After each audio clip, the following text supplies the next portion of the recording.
Jangan lupa like, komen, dan subscribe channel YouTube TVRI Bengkulu dan nyalakan lonceng notifikasinya.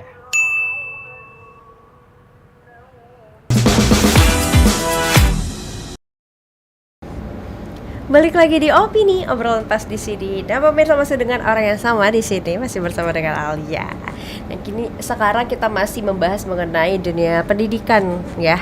Menurut kamu sendiri sebagai orang yang berperan penting juga di bidang pendidikan ini, gimana sih pendidikan saat ini kita kecilkan di Bengkulu? Seperti apa? Sebenarnya karena aku udah pernah ya Kak ikut kena exposure juga sih ke gerakan mengajar desa. Waktu itu temanku punya, dia initiate yang di Bengkulu. Sebenarnya itu udah programnya itu udah besar banget, pengabdian masyarakat. Aku ikut kan, terus dia cerita nih sama aku, kayaknya memang di daerah Kepahyang sana nih itu terlalu, mungkin karena memang mereka pengabdian di Kepahyang kan, itu banyak banget Kak yang mungkin memang belum bisa baca, belum bisa berhitung, bahkan ya susah juga ya untuk ngajarin mereka kalau misalnya mereka belum bisa baca nih Kak, kita ngajarinnya gimana gitu kan. Berarti masih tetap tentang literasi ya? Iya, literasi tuh ya ampun nomor satu banget sih Kak. Even ya kalau misalnya kita mau memberikan pendidikan, menyuapkan mereka ilmu-ilmu tadi, tapi kalau mereka nggak bisa baca kan jadinya kayak gimana gitu. Ya sih taunya gimana ya, kayak gitu ngomong ke tembok gak sih, agak susah gitu. Iya, betul. Ya, maksudku gitu. Terus ya karena aku dapatnya gitu dari temanku, terus juga aku terjun langsung juga ke masyarakat, maksudnya ke pendidikan, ke dunia pendidikan, di mana aku ke sekolah-sekolah. Cuman kalau yang terlihat di mataku tuh belum ada banget ya Kak, maksudnya belum terlihat olehku yang memang ya masih buta banget. Iya, gitu, buta banget tuh ya. belum, mungkin kayaknya di udah yang kayaknya daerah 3T deh Kak kayaknya. Mungkin Okay, kalau di kota juga ada, cuman aku belum ke expose ya sama aku buat kayak ngelihat ini minim literasi atau gimana gitu. Terus kayak anak-anaknya kayak kekerasan, bullying gitu-gitu aku belum pernah lihat sih, cuman pernah terdengar seperti terdengar emang banyak banget Kak minim literasi, terus kayak kekerasan, bullying gitu-gitu sih, kayak banyak isu-isu yang sebenarnya tuh bertebaran di dunia pendidikan sih kataku. Jadi emang kita aja sih sebagai stakeholder, sebagai pengajar yang emang perlu prihatin, terus kita ngelakuin sesuatu yang memang bisa seenggaknya memberikan dampak kecil gitu, dampak yang sebenarnya kecil tapi membantu gitu maksudku untuk dunia pendidikan gitu. Sebenarnya aku sangat prihatin sih Kak, karena kan kayak ya kalau nggak bisa baca mau jadi apa gitu loh generasi ini gitu. Itu yang nggak bisa baca, banyak juga yang udah bisa baca tapi nggak mau baca. Betul. Sesimpelnya kayak caption kali ya. Kalau di kolom komentar masih ada yang nanya gitu kan. Betul. Itu kenapa? Padahal kan itu udah dijabarkan. Iya, betul. Tapi bener gak sih di dunia pendidikan seperti itu sekarang? Oh my god, iya betul banget, aku setuju sih. Kenapa ya kayak gitu? Mungkin karena memang Kak, nggak dibiasakan tadi ya. Karena kalau kata aku sih sebenarnya udah dari dulu sih, udah dari zaman aku, maksudnya udah dari tahun aku udah dapet Kak ke expose, dimana kayak kita disuruh nih buat baca ke perpus, kayak ada timingnya kita tuh belajar ke perpus buat baca aja gitu, dapat acquire ilmu gitu. Cuman memang kalau saat ini aku belum lihat sekali sih kayak misalnya exposure di mana anak-anak tuh dapat waktu buat mereka tuh menerima gitu kan Kak, kayak ada waktu buat mereka tuh beneran belajar. Kayak misalnya yang aku pernah dengar, even itu aku nggak tahu sih itu Korea atau China, itu tuh kayak ada waktu mereka belajar ke perpus, itu beneran kayak yang perpusnya tuh hening, terus semua orang beneran pure belajar di sana, nggak ada yang ngelakuin apa-apa karena kan perpustakaan kan. Terus kataku ya hal-hal kayak gitu sih yang harusnya dibiasain ke anak-anak, murid-murid, karena kan memang sekarang kan mungkin karena teknologi tadi ya Kak. Iya, banyak juga yang terlena sayangnya. Iya, betul. Kayak misalnya gini deh Kak, kayak catatan di papan tulis. Orang mau apa sekarang? Mau foto kan Kak? Iya sih, gak mau nyatat, betul. Gak mau lagi orang nulis Kak. Iya. Kayak itu udah semalas itu kita taruh di case di baca gitu juga Kak. Sebenarnya kayak harusnya dibiasain aja sih pembiasaan habit baik seperti baca. Bahkan aku novel juga ada loh Kak yang mungkin sedikit mengedukasi banyak gitu. Jadi sebenarnya gak cuma tentang percintaan aja. Betul. Jadi kayak emang pembiasaan itu yang emang harus di lingkungannya diciptakan. Tadi mungkin emang dari lingkungan keluarga, lingkungan sekolah, lingkungan masyarakat. Jadi anaknya tuh terdorong nih kayak kayaknya aku harus perlu deh. Menurutku emang kayaknya ya aku pernah loh Kak lihat kayak di sosial media gitu itu mereka tuh kayak ditanyain gitu, kayak pertanyaan yang simple, pengetahuan umum basic aja, kayak misalnya sebutkan tiga negara di dunia ini apa gitu, mereka malah sebut kota di Indonesia. Itu kayak menurutku kataku kayak ini minim literasi atau dia nggak tahu. Itu gimana ya? Iya, kayak itu gimana, aku kayak aduh ya Allah, ini gimana, maksudku tuh kayak gimana ini generasi mau maju negara even 3 aja gak bisa nyebutin. Bener. Gitu, terus Pancasila gak tahu kayak, betul, ada juga yang kebutuhan sekunder itu iya, juga. primer sekunder itu mereka Iya, nggak tahu. mereka nggak tahu. Aduh, kayak Itu kayak itu basic knowledge banget yang sebenarnya anak SD SMP tuh udah belajar, cuman mungkin memang apa ya Kak, aku nggak tahu ya, kalau zaman sekarang aku takut terlalu dikatakan kritis. Enggak tapi dong.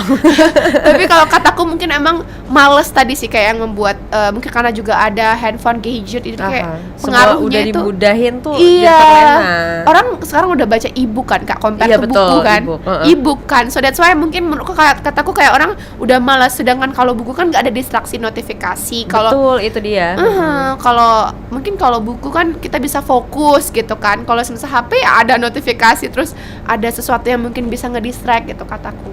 Oke. Nah, ini berarti dunia pendidikan sekarang sama lah ya, apa yang dibicarakan di sosial media Iya, seperti itu juga. iya, betul, realitanya seperti itu juga. Di Bengkulu juga terjadi hal yang sama. Iya, Jadi ini adalah sangat membutuhkan ya peran betul. dari semua pihak, dari keluarga, dari tenaga pengajar, Betul, untuk betul. menciptakan lingkungan yang positif, kebiasaan-kebiasaan yang baik juga. Setuju, betul. Untuk para anak-anak terutama mungkin usia dini ya. Iya, Mulai dari usia iya, dini Kak, harus dulu. dari usia dini dulu, nggak mungkin langsung gede dia Iya, langsung betul. ngerti. Harus dari yang kecil-kecil dulu, terus nanti dia pas gede dia udah ngebiasain kebiasaan Aha. baik itu tadi sih kata aku. Oke.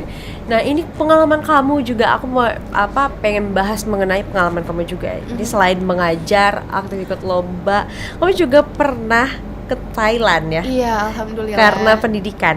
Iya, karena Itu gimana sih ceritanya? waktu itu kan aku alhamdulillah baru lulus tahun ini ya Kak. Itu udah tahun yang lalu, 2023. Tahun 2023 itu bulan September, Oktober kalau nggak salah. Oh sorry, Agustus, September itu aku sebulan di daerah Thailand bagian utara. Jadi bukan di Bangkoknya, Bukan di Bangkoknya. Iya, Itu bukan waktu itu di mana?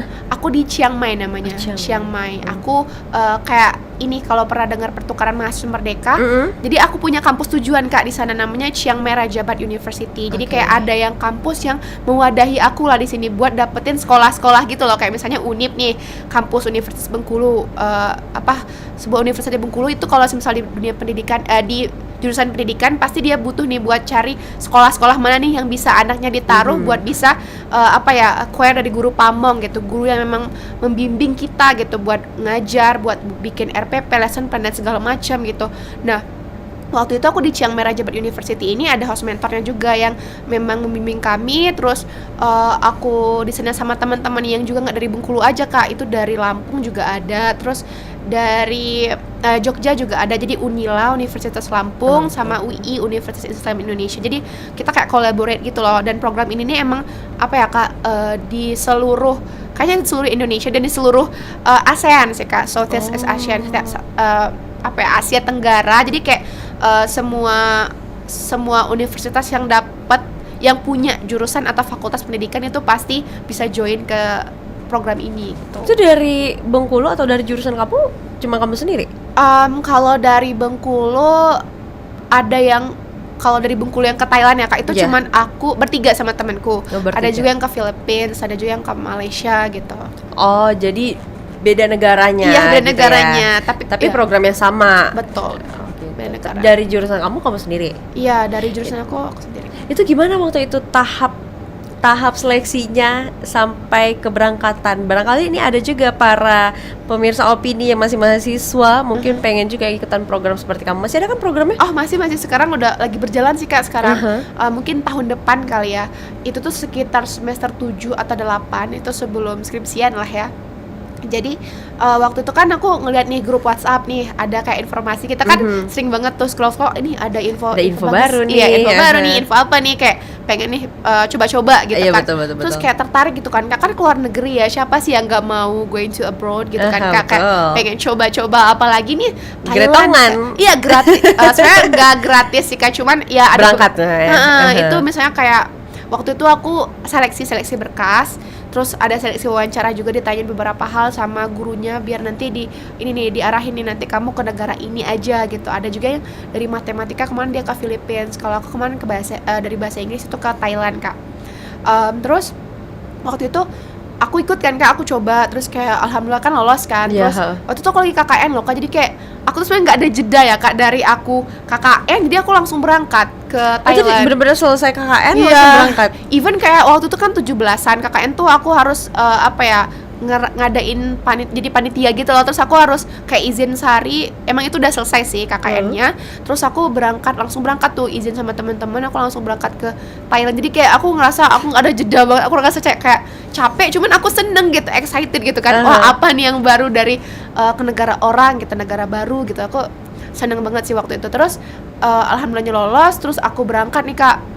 Terus kayak waktu itu aku juga waktu awal-awal kan pertama kali nih keluar negeri, jadi aku transit dulu ke Singapura, terus langsung ke Chiang Mai. Jadi aku nggak ke ibu kotanya, aku nggak ke Bangkok, aku langsung. Oh jadi nggak sempat ke sana? Iya nggak sempat, malah pengen coba yang hal-hal baru kan. Thailand kan Pusat jajanan. iya pengen Pusat banget shopping. betul banget, just tip itu loh Nah Kak. itu dia. Iya pengen banget coba. Terus kayak aku kan ke Chiang Mai-nya langsung tuh. Terus dari kampusnya itu juga ngefasilitasiin kita ini loh Kak, kayak asrama gitu. Jadi kita gak perlu bayar, dan alhamdulillahnya waktu itu aku dibayarin tuh Kak, kayak tiketnya, terus tiket pulang pergi ya. Terus asrama kan dibayarin kampus di sana. Yeah. Cuman emang yang kita perlu tanggung sendiri itu adalah makan sama transportasi gitu. Oh, buat sehari-harinya kemana-mana. Iya gitu ya? betul. Dan alhamdulillahnya waktu aku diposisiin di satu sekolah ini, namanya itu Raja Praja Nugroh 60. Sekolahnya itu agak mirip nama Jawa ya Kak. Mungkin karena Banyak orang Indonesia apa di sana? Bukan, karena memang kan Buddha tadi tuh ya, kayak iya kan kan kita kan ada exposure gimana ya, kayak kerajaan Iya, zaman dulu gitu loh.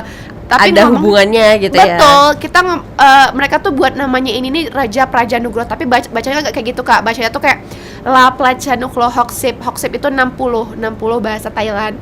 Terus sebelumnya tuh namanya Suksa Songkro Chiang Mai School. Iya, namanya ganti gitu.